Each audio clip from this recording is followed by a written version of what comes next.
And welcome back, guys. Back to LiftBig TV. We got Myles, Rusak, and Duguid. Now, we're going to be going back into it. We're going to be talking about the struggle of getting where we want to go. Okay, so when you started Olympic lifting, let's say, was there a set goal that you had in mind of a weight, or like, what was your goal when you started? So I fell into Olympic lifting kind of by accident. Like, I didn't really even know what it was. I just like, for me, I was the aesthetic guy. I wanted to look really good. You know, I wanted to be the Charles Atlas Beachbody. Like, that's what I wanted to do. And so I got talking to different trainers at the gym, and Yuri, who had mentioned, like, well, you should try Olympic lifting. And, you know, he said it with this long, drawn out Russian way that I'm like, I don't even know what you're saying to me right now, but let's do this. And so, you know, I fell into it, but he put me onto this training kind of program that it wasn't just about doing the one big heavy, it was building up to that. And like, I've gone the whole roller coaster of weightlifting and fitness. I was a Muay Thai kickboxer for like 6 years. And for that, you need to be very lean. And it's a very different, you know, it's tons of cardio, and you want that super lean muscle mass, and you're not lifting heavy anymore. And it was just a totally different approach to Olympic lifting. But, you know, to me, I loved Olympic lifting. I loved the idea of getting in there and getting heavy and getting big. And something that helped me along the way was I'd bring a journal with me. I still do every single day to the gym. And I just write down, like, today I'm benching this much, and I did this much weight at this many sets and reps. And what I love doing that I find is a huge motivator, because Lucas, you said earlier, it's a long game, right? Sure it is. And I think a lot of people get super discouraged when they go to the gym for 2 weeks and then go like, whoa, I don't look like Chris Evans, what's going on? You know, like, now, a lot of that, ladies and gentlemen, is CG. Yeah, so you need to be, and I think a lot of that, like, our whole perception has changed with these athletes and movie stars. Oh, absolutely. Now, again, the drug culture, as we've all been delved into, is so immense now. It's very hard to explain to people how serious of an issue this is. And you talk about people's imagery of themselves, because you're comparing yourselves to people that are doing things unnaturally. Now, when I see someone who's over 300 pounds who has an 8-pack, that concerns me. Because I know I'm 385 pounds right now. I'm a very large dude, but I'm doing it naturally. So you're going to have a little bit of body fat. You're going to have water retention. It's just part of the game. Body image is tough. Like, it's so, I mean, that's what I do for a living, is I work with Big Brothers Big Sisters, and you know, the kids programs that we have are all about healthy bodies, healthy minds. And I mean, I'll be the first person to admit, to this day, I think they call it body dysmorphism, when you know, and that's me. Bigorexias for the lifters out there. You know, like, I will look in a mirror, and to this day I'll look at it and go, geez, you know, I'm fat, I gotta lose some of this. And I still do that sometimes, when, you know, then I get talking to you guys and it's like, well, no, you know, you could stand to put on a few pounds. And, like, that's a foreign idea to me, but we see that so much with the youth that we work with today, that you know, whether it be the girls that are going like, well, no, I need to look like this magazine, or the guys that are saying, no, I need to look like Thor. Like, it is tough. And I think I want you to know, folks, by the way, we're going to be taking Myles for drive-through. When we're done here today. Big time. He's starving right now. I can hear it. But I think a lot of it, like, for young women especially, like in powerlifting specifically, we do the same lifts. There's no girly style, nothing. They're doing the same lifts at the same time as men are, and there's no variation. And there are a lot of women, and a shout out to Rita West.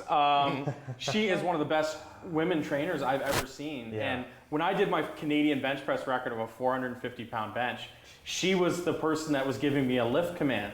And after that lift command, which I was so happy about hitting a Canadian record, she had come up to me and said, your feet weren't that tight. And I thought, love it. Oh. And then I looked at the tape. Yeah, she was right. And it was one of those things. I think it's funny you bring that up too. You could do everything perfectly, and you're 1% out on one thing. This is so close to golf. Like, it's impossibly close to the complexity and the nuance, and it's not sometimes just as tedious. And I honestly, I think there's a real huge misunderstanding about what it means to come and do some of this. That people just think, okay, you know, it's some meathead throwing weight around. And while there is that, there is that out there. I mean, you watch what goes into a proper bench technique. You know, like, where are your hands? Where are your fingers? Where are your elbows? Where are your shoulders? All of these bits and pieces are all doing anything. If you've ever seen anybody have you ever seen a pitcher when they go to pitch and they have that zillion part routine they do, they play with their hat and they do all this stuff? I mean, bench, that's what that is. Yep. It's check your setup. When I started lifting, my biggest issue was I wanted it all today. Yeah. And again, like you guys, I had an issue. I had an issue with bullying myself. Early on when I was a kid, I was bullied very hard from these kids, and I thought to myself, well, how can I get through this? And I found weightlifting and football, and I started to bulk up very large very quickly. My father's a very large man, and always told me, you're going to be a big guy, just wait. And I, at my seventh grade self was like, I'm not gonna, it's never gonna happen for me. And then by grade 9, I was 175 pounds. Actually, grade 12, I was 285 pounds. So within that 4-year span, I had gained over 100 pounds. Yeah. And I was benching over 400 pounds at that point. And I had my whole outlook on things had changed. And I was very confident because of football and the friends I had made and building that up. That jock mentality thing, everybody talks about this in a negative connotation, that it's a negative thing. That being an athlete is this bad thing, and I think it's a great thing to build that self-confidence and having people understand that people who are athletes are just like you and me, but they just have a different hobby. That's all it is. So Lucas, you had a different experience with athletes early on. Yeah, I mean, it was more of something you pull out of some cheeseball 80s movie about what that archetype, that construct of the athlete was like. And if you were not part of that world, if you were not part of that team, that organization of larger mammals typically that would protect themselves in the wild, if you weren't part of that ecosystem, you were part of another ecosystem. So while you were running a parallel high school experience in many ways, you have geography together or whatever, you were certainly not having the same well-rounded or fully realized high school experience.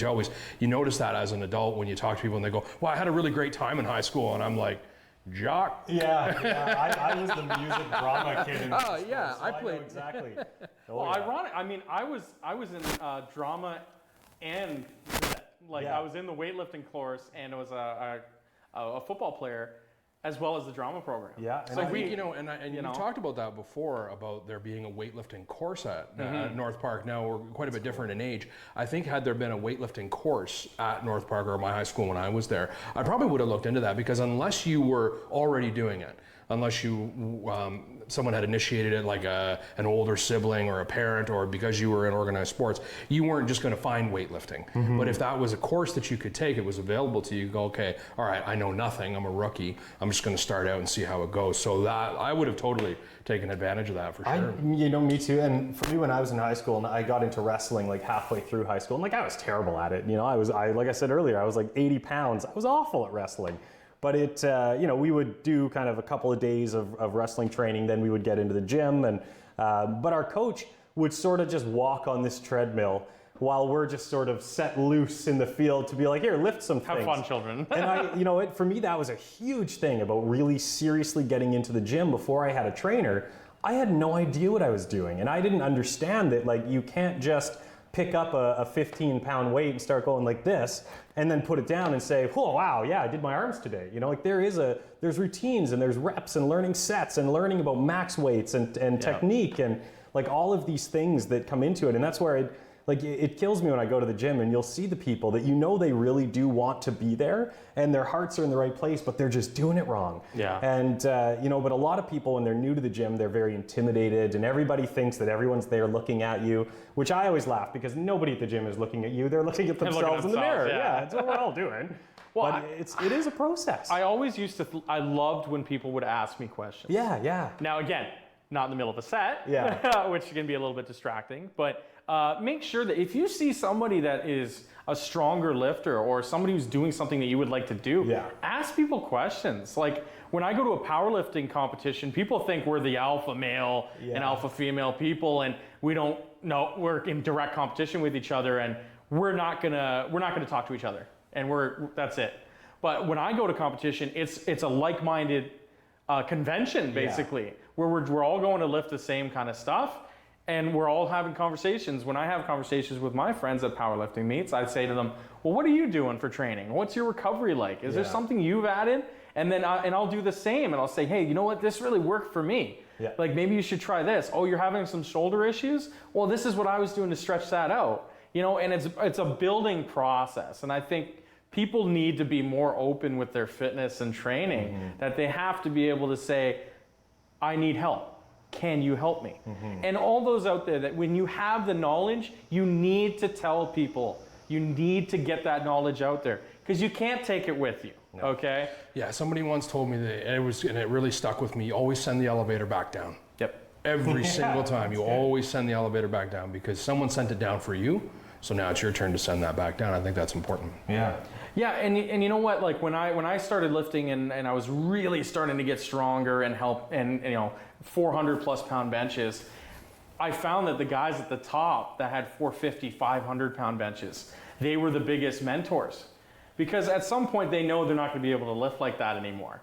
And what are you going to pass on? Are you going to just be that jerk that was like, I keep this all to myself, I'm the best, no one else can do it like me?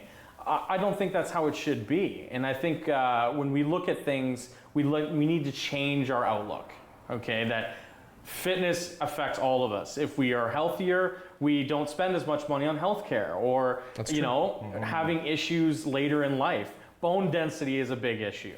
But I look at it and say, this will help bone density, this will help training, this is what it is, okay? I remember we were talking the other day, you had said something about, I feel great, and I can do things that other people can't do. And I think that those two things, I mean, that's a pretty, I mean, how else do you want to describe how you're feeling? I feel great, I can do stuff other people can do. I feel strong, I'm independent, and especially when the odometer rolls over 4 and you're over 40 and you start thinking, okay, I'm on the back 9, I got to make this a good one. You start thinking about things like bone density and how I feel. It's healthy body, healthy mind, right? Like exactly. They go hand in hand.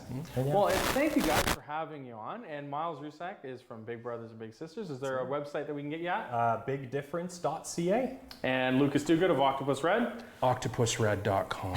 And there you are. Thank you for joining us today. Thank you so much.